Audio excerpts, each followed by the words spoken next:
In the heart of Drakemont, where towering spires cast long shadows over cobbled streets, there was a library older than the kingdom itself.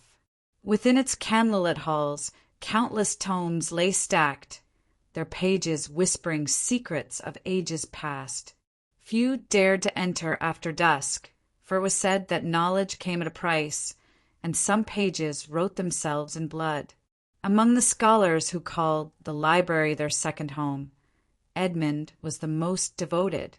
A scribe by trade and historian by passion, he spent his days transcribing ancient texts, his ink-stained fingers moving with precision over delicate parchment. Yet, despite his dedication, his coin purse remained light, and his name carried little weight beyond the library's walls.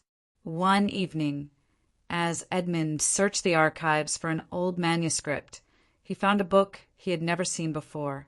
Bound in deep crimson leather, its cover bore no title, only an emblem of a raven clutching a quill. Curious, he opened it and found the pages blank. A chill crawled up his spine as he ran his fingers over the parchment. It felt too smooth, too perfect. That night, as he sat in his quarters with only a flickering candle for company, he dipped his quill in ink and touched it to the book's pages. The moment he began to write, the ink darkened to an unsettling shade of red, as though drawn from a deeper source than the inkwell. The words that appeared were not his own.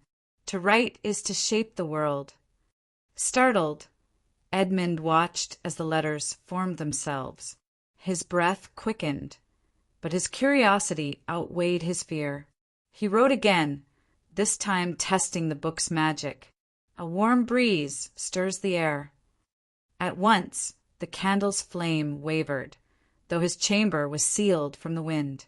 A nervous excitement filled him. If this book could alter reality, it was more than a mere curiosity. It was power.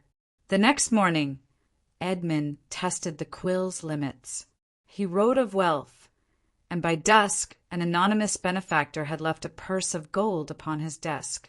He wrote of recognition, and within days nobles sought his expertise on matters of history and lore. He was no longer just a forgotten scribe. He was Edmund of Drakemont, a name spoken with reverence.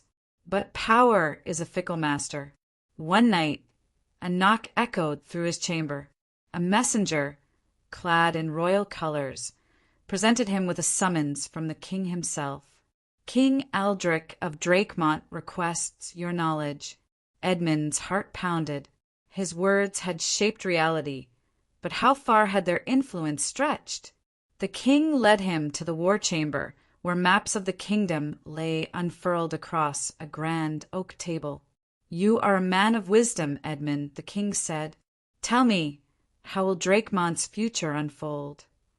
Edmund hesitated.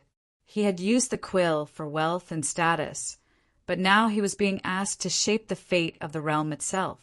The temptation was too great to resist. That night, within the solitude of his chamber, he wrote of a kingdom that flourished, of enemies turned to dust before they could strike, of an age of prosperity. But as the final words settled upon the page, a new line bled forth unbidden. All power demands its price. A deep unease settled in his chest. The next morning, news arrived that the king's enemies had indeed fallen, but not by politics or war. A sickness had swept through their lands overnight, leaving none alive. Edmund's hands trembled as he realized what he had done. He had rewritten history with blood, not ink. Panicked, he tried to undo his work. He wrote of peace, of healing, of a land untouched by tragedy. Yet, the more he wrote, the more the quill twisted his words. His pleas for harmony became omens of destruction. His attempts to restore life became whispers of death. It was then he understood the quill was never his to command. It had chosen him, as it had chosen others before, feeding off ambition until there was nothing left. The scholars later found Edmund's chamber empty, the crimson book lying open upon his desk.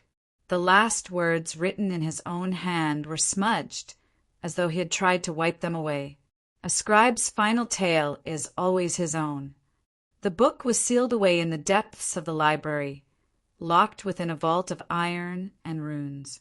But on certain nights, when the candlelight flickers and the wind carries a whisper through the halls, some say the pages still turn, waiting for the next hand to take up the quill.